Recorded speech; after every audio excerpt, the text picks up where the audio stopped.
Thank you, Mr. Speaker.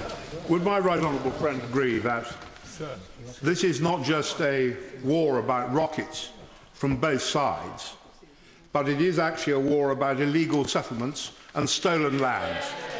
And what is the next big political move? I have sat here these last 30 years and heard the same statement every year for 30 years, and nothing has happened.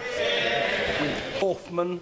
Is the right honourable gentleman aware that among the 173 innocent civilians slaughtered by the Israelis in Gaza was the inhabitant of a disabled people's home which was hit by Israeli targets, and that a hospital was hit as well? That whatever one says in deploring the role of Hamas, and I have told the Hamas Prime Minister to his face that I deplore what they do, nevertheless, if this goes on, we shall have yet another cycle, the third so far. There will be a fourth. It will go on, and unless the Israelis are willing to make peace, the day will come when the Palestinians will explode in anger and despair. Thank you, Mr. Speaker. The whole House condemns the killing of those 3 Israelis and the burning of the Palestinian, and none of us have any truck with Hamas. But is it not clear that for all the vacuous words of the Israeli government and the IDF spokesman, that they have no regard themselves for international humanitarian law, that they place a completely different and much lower value on Palestinian life compared to Israeli life, and that this cycle will go on as long as the international community, in an effort to be even-handed, fails to say to the Israelis that the actions that they are taking are completely out with the United Nations Charter and any idea of how a civilised nation ought to behave. Ben Bradshaw. And Secretary Kerry and his own Middle East Minister have clearly said that it was the Netanyahu regime's relentless expansion of illegal settlements that bore prime responsibility for the collapse of the Kerry talks. When, rather than this routine language of condemnation on the settlements, can we instead have some real and meaningful action? Mr. Martin Horwood. The Foreign Secretary is absolutely right to call for a permanent end to these intolerable rocket attacks on Israel, but right too that too many civilian and children, too many Palestinian civilians and children are dying. Will he consider whether or not the favourable economic and political relationship with Israel and between Israel and the European Union should now be reconsidered in the light of the Israeli government's disproportionate response to these attacks? Burden. It is, of course, correct that the escalation, this latest escalation of tit-for-tat rockets and military strikes brings peace no closer. It just brings death and destruction. You may be aware that I, with honourable members, was in Gaza just weeks after the 08-09 Operation Cast Lead and saw for ourselves that humanitarian centres by the UN had been hit by Israeli strikes. As he said, 17,000 Palestinian civilians are now sheltering at UN centres, and the UN reports 49 of those already being damaged. As a high contracting party to the Geneva Convention, what can Britain do about this? Will he confirm that hitting humanitarian centres is a war crime? Shanara Ali. Speaker, in 2010, our Prime Minister described Gaza as being like an open-air prison with its people living under constant attacks and pressure. The latest escalation of the violence and killings has made matters unbearable. When will our government, working with the international community, actually apply pressure on the Israeli government to adhere to international law and humanitarian requirements? Because this is just completely unacceptable. Speaker, in 2010, our Prime Minister described Gaza as being like an open-air prison with its people living under constant attacks and pressure. The latest escalation of the violence and killings has made matters unbearable. When will our government, working with the international community, actually apply pressure on the Israeli government to adhere to international law and humanitarian requirements? Because this is just completely unacceptable. The greatest threat to Hamas and the greatest hope for peace is a sustainable future for Gaza and the eradication of poverty. Does the Secretary of State agree that while the Israeli blockade continues, peace cannot be achieved? Mr Speaker, the tragedy of the loss of life in the whole region surely stems ultimately from the occupation of the West Bank, the settlement policy and the siege of Gaza that's going on at the present time. What practical steps has he taken to criticise Israel for its collective punishment of the people of Gaza, destruction of water supplies and sewage plants, killing of large numbers of civilians? What sanctions does he now propose to take against Israel for acting against international law in punishing a civilian population? Emphasis. Thank you, Mr. Speaker. My right honourable friend has quite rightly said that the only foundation for lasting peace and a safe and secure Israel must be a viable and a contiguous Palestinian state. Would he therefore agree that there can be no peace until there is an end to the blockade of Gaza for even the most basic economic materials like building materials, and withdrawal of from the illegal settlements which prevent any possibility of a contiguous state on the West Bank? Thank you, Mr. Speaker.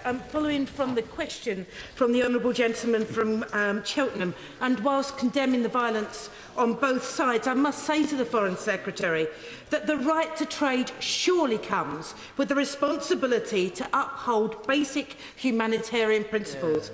Can I urge the Foreign Secretary to investigate the possibility of a consensus for economic sanctions within the European Union as an effective means of non-violent intervention, delivering Israel to the negotiating table for the desperately needed two-state solution? Mr. Crispin Blunt. When the Minister of State answered the urgent question 2 weeks ago following the dreadful murder of the 3 Israeli teenagers, the Palestinian children death toll due to the conflict had reached 1,406. On Saturday, it reached 1,430, including the killing of 4 toddlers in the course of the last week.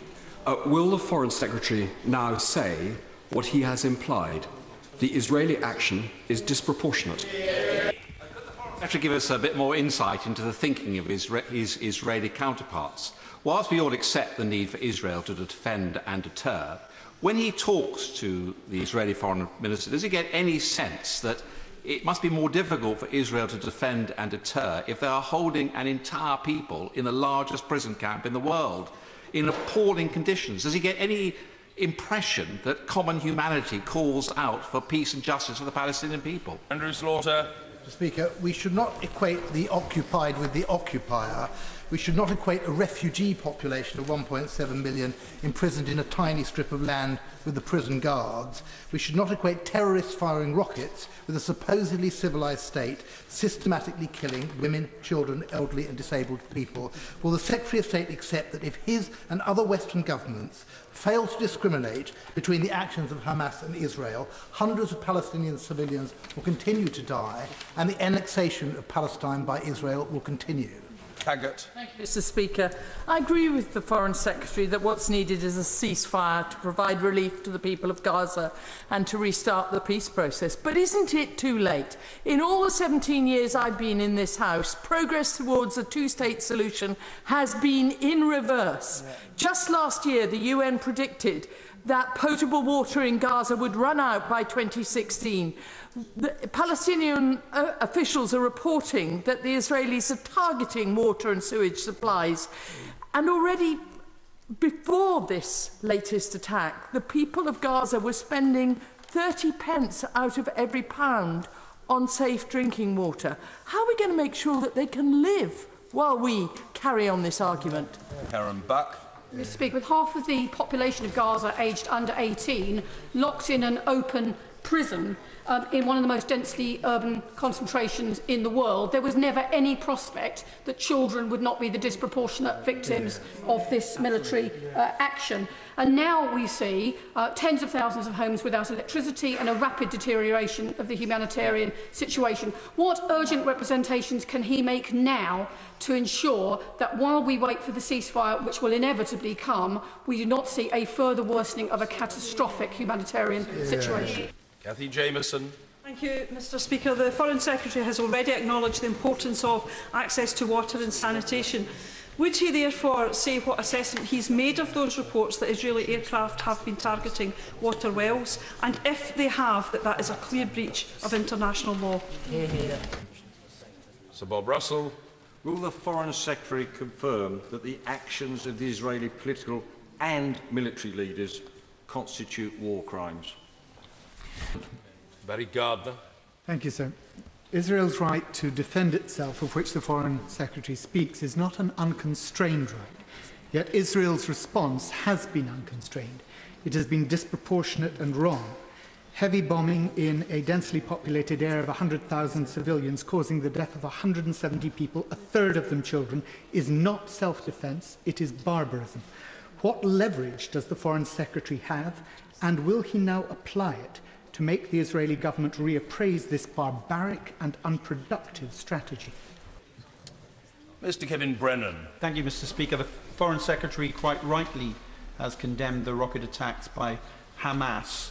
But does he understand that his unwillingness to condemn as disproportionate the current response by the Israeli government feeds into a view held by many of our constituents that the lives of Palestinians are not regarded equally with the lives of Israelis in this conflict, and does very little to put that additional pressure on the Israeli government to act in a proportionate way when it is under attack? Byrne.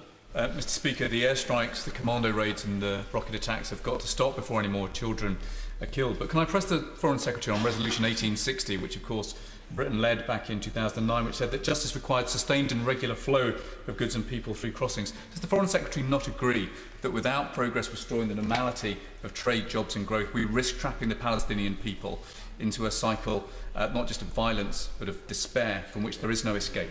Griffith. Thank you very much, Mr Speaker. Well, we understand the immediate need for ceasefire and for humanitarian aid, but we really must look at the underlying causes. With Gaza under siege and 60% of the West Bank now under direct military rule, and a seemingly complete failure to halt the continuing expansion of the Israeli settlements. He's mentioned now how difficult it is to influence Israel about the treatment of Gaza, but these settlements are illegal in the West Bank, so surely more could be done there. Could he explain what more could be done to put pressure on Israel in order to deal with the way that Israel is behaving and therefore bring forward the peace process?